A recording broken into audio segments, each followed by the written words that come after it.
हमें सुबह का सीन दिखा रहता है और हमारी एलिस का कमरा नहीं, जो कि ड्यूक का कमरा था। तो हमारी एलिस जागती है, वो कहती है क्या मैं सच में इतनी देर तक सोती रही। और तब वो देखती है तो आसमान पे सूरज चढ़ा हुआ था। वो कहती है सूरज भी चढ़ गया, लेकिन ऐसा लगता है ड्यूक कमरे से निकल गया है। तो वो सोचती है आखिर मैं इस कमरे में आ क्यों गई। और वो सोचती है पता नहीं मैंने उससे वो पार्टनरशिप वाली बात क्यों की, मुझे 1 साल तक यहाँ पर रहना होगा, क्या वो मुझे धोखा नहीं दे देगा।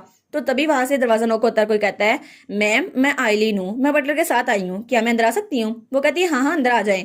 तो तब वो दोनों अंदर आते हैं। वो कहती है मैं आपके लिए पानी लेके आई हूँ। तो हमारी कहती है थैंक यू आइलीन, लेकिन बटलर क्या मामला है, आप यहाँ पर क्यों आए हैं, क्या आपको मुझे कुछ बताना था। वो कहता है जी बिल्कुल, मैं यहाँ पर ड्यूक के ऑर्डर पर आया हूँ, उन्होंने कहा है कि आपको किसी और कमरे में शिफ्ट कर दूं और शाम तक काम हो जाएगा। और ये पुरानी डचिस का कमरा है जो कि उनका बेडरूम था और जनरेशन से डचिस के पास रहा था। तो वो कहती है क्या, ये तो अच्छा लगा सुनकर।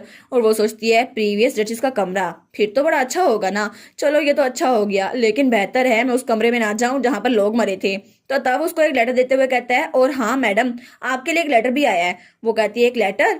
तो जब वो उसको पढ़ती है तो उसमें लिखा था मैंने सुना ड्यूक के घर में बहुत ज्यादा डिस्टरबेंस है, इसलिए मैंने आपकी फिक्र में ये लेटर भेजा है। और ये लेटर भेजा था प्रियोन ने। वो कहता है अगर आपको मेरी हेल्प की जरूरत हो तो प्लीज मुझे बताइएगा। तो हमारी सोचती है ऐसा लगता है उसे मेरी फिक्र हो रही थी, शायद उसे पता चल गया होगा कि लेडी कुलिन वो एक्सपेल हो रही हैं। फ्रियोन तो बहुत ज्यादा काइंड इंसान है। तो वो सोचती है लेकिन कल मुझे जाकर वहां खुद बताना होगा कि मैं प्रीस बनना भी चाहती हूँ या फिर नहीं, और मुझे उसे जाके खुद बताना होगा, इसलिए मैं खुद टेम्पल जाऊंगी, मैं किसी और पर निर्भर नहीं हो सकती। तो तब वो कहती है बटलर ड्यूक कहाँ पर है। तो बटलर कहता है हिज ग्रेस ड्यूक, वो तो इस वक्त अपने ऑफिस में होंगे। और ड्यूक अपने ऑफिस में काम कर रहा था।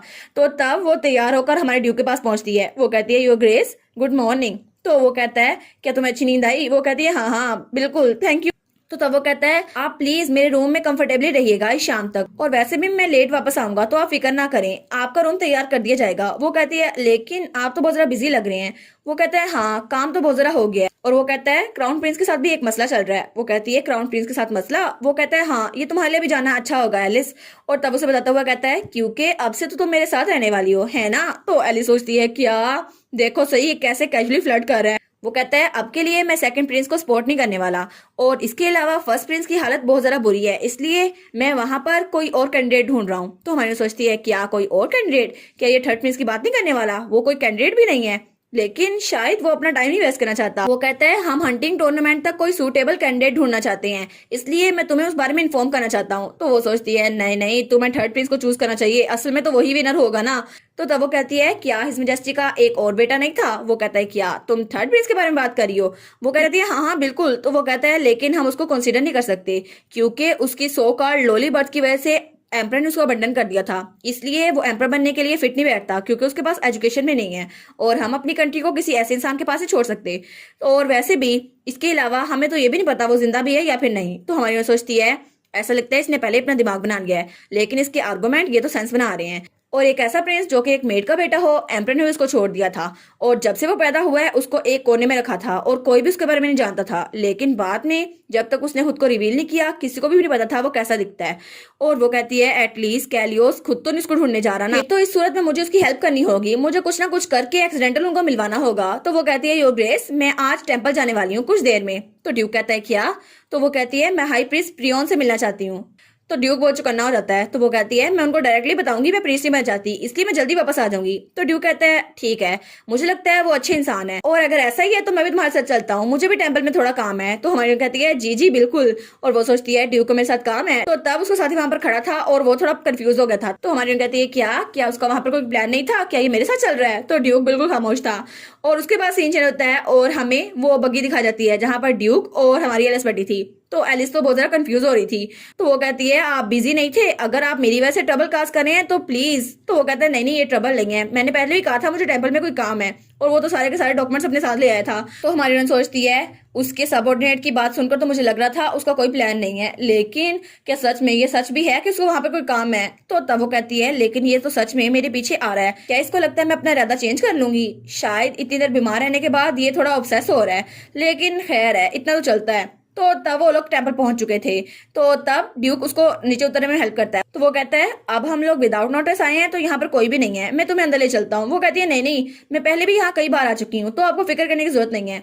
तभी उसे दूर से वही प्रिंसेस नजर आती है जो कि उसकी दोस्त बन गई थी। वो कहती है ओ वायलेट तुम यहाँ पर हो। तो वायलेट उसकी तरफ देखती है, वो कहती है डचीज बहुत दिनों बाद मिले। वो कहती है हाँ हाँ बहुत दिनों बाद मिले, तुम कैसी हो। तो वो कहती है मैं तो ठीक हूँ, लेकिन क्या ये ड्यूक डेराट है।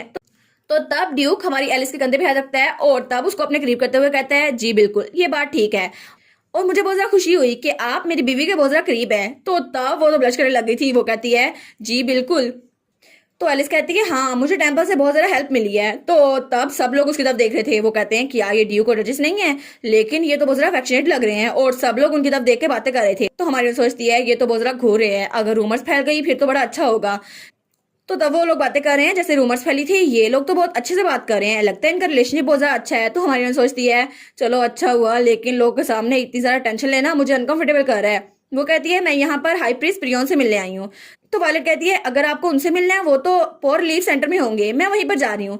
तो ड्यू कहता है ठीक है चल चलते हैं। तो हमारी लाइज कहती है एक मिनट रुको सही, आपने कहा था आपको कोई काम है तो आप अपना काम करें ना। तो ड्यू कहता है वो तो एलिस कहती है प्लीज मैं उनसे खुद मिल सकती हूँ, मुझे लगता है हमें अपना काम खत्म करने के बाद मिलना चाहिए। तो वो कहता है अच्छा ठीक है। और उसके बाद वो वहां पर आ गई थी पोर लीव सेंटर में, और तब उसे हाई प्रीस्ट प्रियोन मिलता है, और वो तो हमेशा की तरह बहुत ज्यादा हैंडसम लग रहा था। ओहो मुझे तो यही सेकंड मेल लीड लगता है, लेकिन बेचारे की किस्मत खराब, एलिस की तो शादी हो गई है। तो वो कहता है आपने कहा था कि आप मुझे कुछ बताना चाहती है, क्या कोई मसला है। वो कहती है नहीं असल में बात ये है। तो वो सोचती है अब मैंने इसके सामने ये बात करनी है, लेकिन मुझे अल्फाज नहीं मिल रहे, अब मैं इसको कैसे बताऊं, क्या इसने मेरे बारे में सुन रखा है या नहीं। तो वो थोड़ी हिचकिचा रही थी। तो तब वो कहता है आप यहाँ पर ये कहने आई है ना कि आप प्रीस्ट नहीं बनेगी। तो वो कहती है क्या आपको पहले से पता था। वो कहता है जी बिल्कुल, आप लेडी क्विलन से बचने के लिए यहाँ पर प्रीस्ट बनना चाहती थी, लेकिन जब मैं आपके घर गया तो मैंने ये नोटिस किया, और अब तो लेडी क्विलन यहाँ से निकल चुकी है ना, अब तो आप सेफ हैं। तो वो सोचती है ये तो सच में बहुत ज्यादा सेंसिटिव है, 100 टाइम ज्यादा सेंसिटिव। वो कहती है मुझे माफ कीजिएगा आपको बॉदर करने के लिए। वो कहता है नहीं नहीं मैं समझता हूँ, वैसे भी आपकी सिचुएशन इंप्रूव हो गई है, और अब आप और आपके हस्बैंड आप तो अपनी लाइफ वैसे जी सकते हैं जैसे आप चाहते हैं। और वो तो पूरा चमक रहा था ये कहते हुए। तो हमारी हीरोइन वो तो अपना मुंह पीछे कर लेती है। वो कहती है वाह ये तो सच में पो बनने के कैंडिडेट के लिए अच्छा है, कितना कंपैशनेट है ना ये। तो वो कहती है लेकिन एक और चीज, मुझे आपको एक और इम्पोर्टेंट चीज बतानी थी। तो वो कहता है क्या कौन सी इम्पोर्टेंट चीज, और वो थोड़ा सीरियस हो गया था। और इसी के साथ ये वाला पार्ट यहाँ पर ख़त्म। तो आप लोग बताइएगा आपको ये पार्ट कैसा लगा। प्लीज़ लाइक करिएगा, कमेंट करिएगा और शेयर करिएगा। और जो न्यू व्यूवर्स हैं काइंडली वो चैनल को सब्सक्राइब कर दें।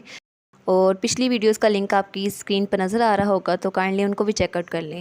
Thank you so much.